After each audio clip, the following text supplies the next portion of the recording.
Good morning, dear students. Today we are going to discuss Act 3, Scene First of the play Loyalties, composed by John Galsworthy, prescribed for BA second year.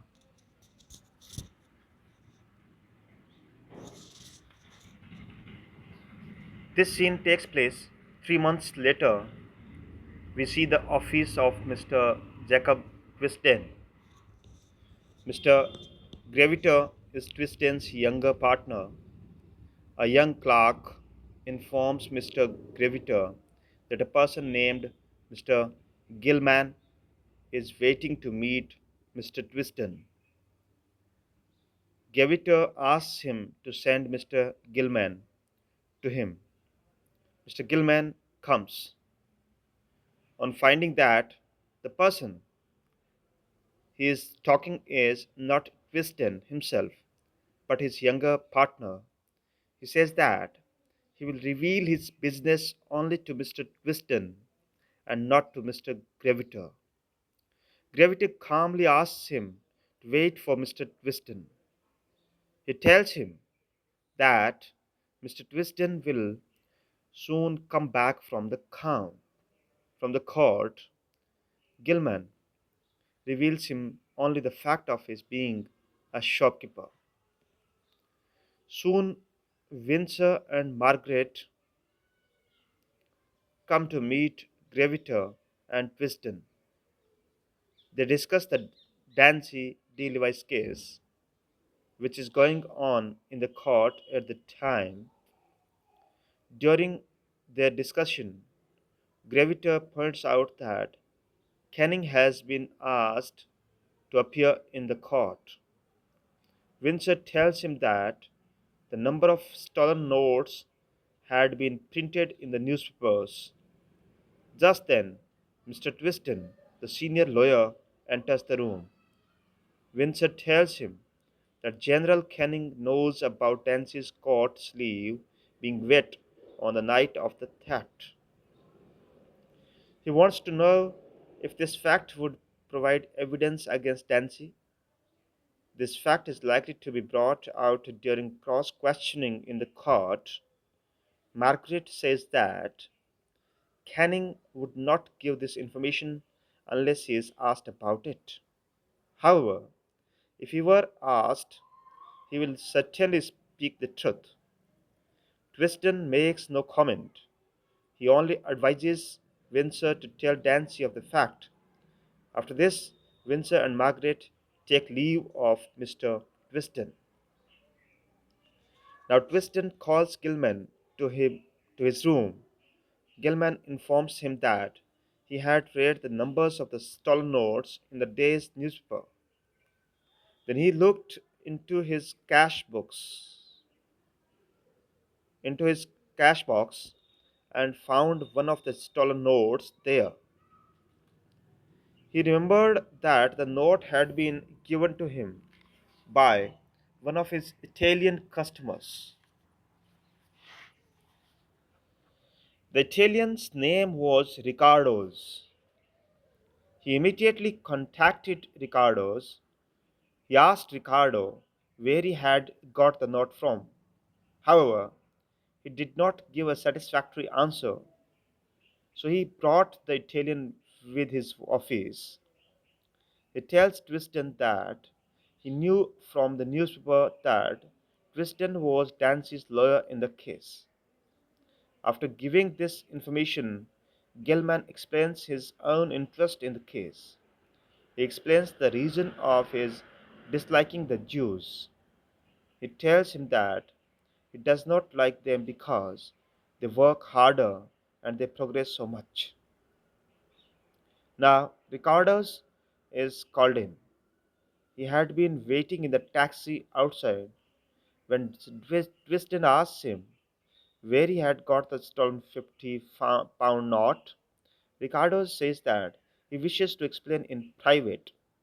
Twiston thanks Gilman for his assistance, then leaves his office. Ricardo says that the matter is very delicate as it concerns his honor and is a family matter. Twiston then points very frankly that he has admitted that the stolen note was in his possession, and if he refuses to tell the truth, he would have to inform the police. Ricardo gets frightened. He tells Twiston that he had received the note along with others from a gentleman as a settlement of a debt of honor. He also says that he did not know where the gentleman had got the note from. Twiston is not satisfied with his answer. He wants more detailed answer. He asks Ricardo's to tell him the the full amount that he had received and also the time when he had received it. Ricardo's replies that the amount was £1,000. He also tells him that he had received the money in the month of October the previous year. Twiston at once becomes suspicious that the person who gave that money was Dancy. After some hesitation, Ricardo admits that the money had been given to him by Captain Dancy. Now, the facts of the case become very clear. It is now perfectly clear to Twiston that D. Levi's money had been stolen by Dancy. After Ricardo's departure, he asks Graviter if he if he can imagine a gentleman behaving like this, like a thief. Graviter says that he had suspected Dancy from the very beginning. Graviter indirectly suggests that the money should be secretly returned to D. Levi's. He thinks that the case would then end and Dancy would be saved. But Dresden does not like this suggestion because of his loyalty to his profession. Dresden feels that he must be loyal to their counsel, Sir Frederick. Besides, now when they know that Dancy is the thief, they cannot continue with the case. He decides to speak to Dancy on the telephone immediately. Just then Mrs. Dancy comes into his office. She tells Twiston that Dancy has gone away with Major Colford for that night. She does not know where the two friends have gone. Twiston requests, Twiston requests her to tell Dancy to meet him the next morning before the court sits. He then tells Mabel that she need not come to the court next day. He also says that the case had progressed well that day. After her departure, he tries to contact Sir Frederick on the phone. He finds that he too is out of town for the night. He decides to go and meet him at once. Now, scene 2 starts. This scene is also set in Twiston's office. Who is Twiston? Twiston is a senior lawyer, senior advocate. Dancy has come to see Twiston as he was asked to. He has some talk with this young clerk before he is announced. Dancy expresses surprise that a young man should remain in desk work without being bored. Such a dull life would be unbearable to him. The clerk assures him that there are thrills even in a lawyer's office room when a case like Dancy's has to be conducted. Dancy is a hardened man now. His misfortunes end. The difficult time he has had, the difficulty in which he has placed himself by creating excitement.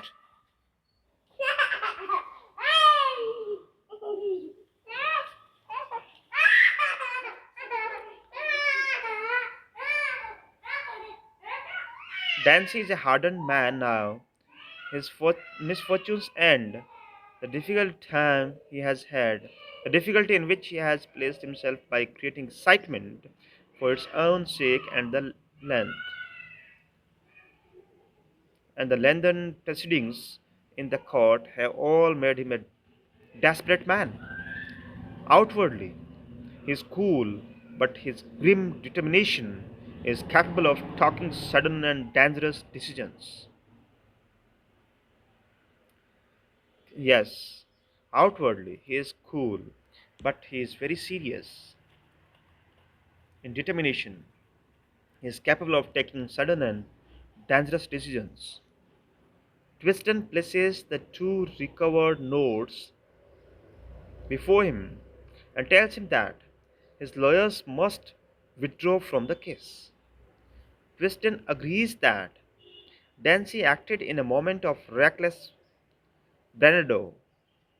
He mentions all the circumstances which drove him to steal the money. Twiston says that, in his opinion, Dancy stole the money for four reasons.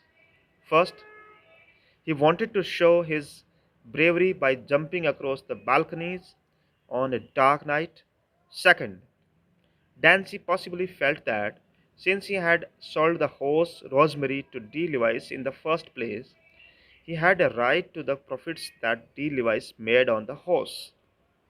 Third, Dancy wanted to pay the money to Ricardo's to fulfill his promise and thus save his honor. Fourth, he did not want his wife, Mabel, to learn of his love affair with Ricardo's daughter from Ricardo's. Dancy admits that he had stolen the money for exactly these reasons. Twiston now advises Dancy to immediately flee the country and go to Morocco, where a war was going on and Dancy could enlist. The more difficult problem is that of Mabel. Dancy, finding himself in a tight corner, wants time to think of his plans. Meanwhile, General Canning and Graviter come up. They all have sympathy for Mabel.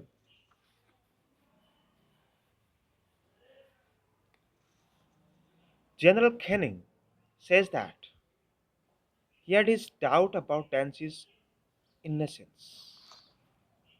He suggests that Dancy was insane when he committed the theft.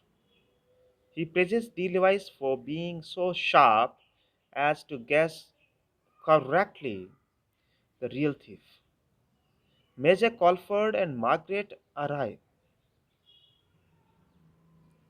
When assured of Dancy having admitted the theft, he believes it, but even then continues to have the same regard for his friend as he had before. He is prepared to shake hands with him and treat him as his same dear old friend. There is some argument between Colford and Twiston about withdrawal of the case. Colford blames him for not playing the game. Twiston justifies his position on grounds of professional etiquettes. According to Colford, Dancy must be defended because he was a soldier, and any help given to him was a patriotic action. Twiston swears by the dignity of law and its profession. Margaret, in the meanwhile, suggests payment to D. Lewis if that can save Dancy from prosecution. She offers her pearls to be pawned for the payment to D. Lewis. They all show great pity for Mr. Dancy. Dancy suddenly appears from the adjoining room in anger. He offers to go home at once and confesses the whole thing to his wife. Sorry. He offers to go home at once and confess the whole thing to his wife.